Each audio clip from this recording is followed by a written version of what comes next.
আমরা 4,500 মানুষকে আমরা বহিষ্কার করেছি। এর চেয়ে বড় দৃষ্টান্ত আর কি হতে পারে? এই ধরনের শাস্তিমূলক ব্যবস্থা নিলে আসলে বিএনপি তৃণমূল আপনাদের কমান্ডকে আসলে তারা আমলে নেবে।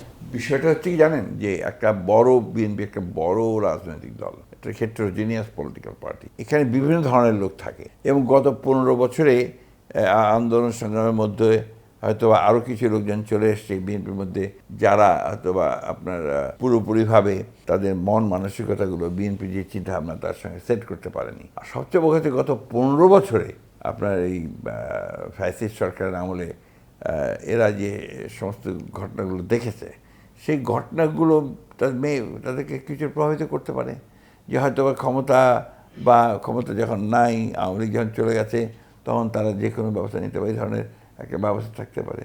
অন্যদিকে আরেকটা হতে পারে যে আইন শৃঙ্খলা বাহিনী প্রপারলি তারা এই ব্যবস্থা নিচ্ছে না, তাদের তো চিহ্নিত করা হচ্ছিল বহু আগে থেকে যে এই এলাকাতে কারা কারা এই ধরনের ঘটনার সঙ্গে জড়িত, তাদেরকে চিহ্নিত করে তাদেরকে গ্রেপ্তার করার ব্যবস্থা করা।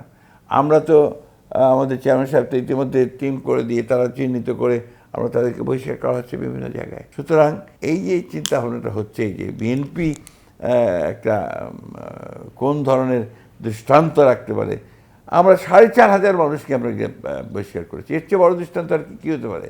একটা পলিটিক্যাল পার্টি তার নির্বাচন করার আগে, ক্ষমতায় যাওয়ার আগে, সে তার দল থেকে আপনার 4,500 মানুষকে আপনার বহিষ্কার করেছে। That's I think that's enough.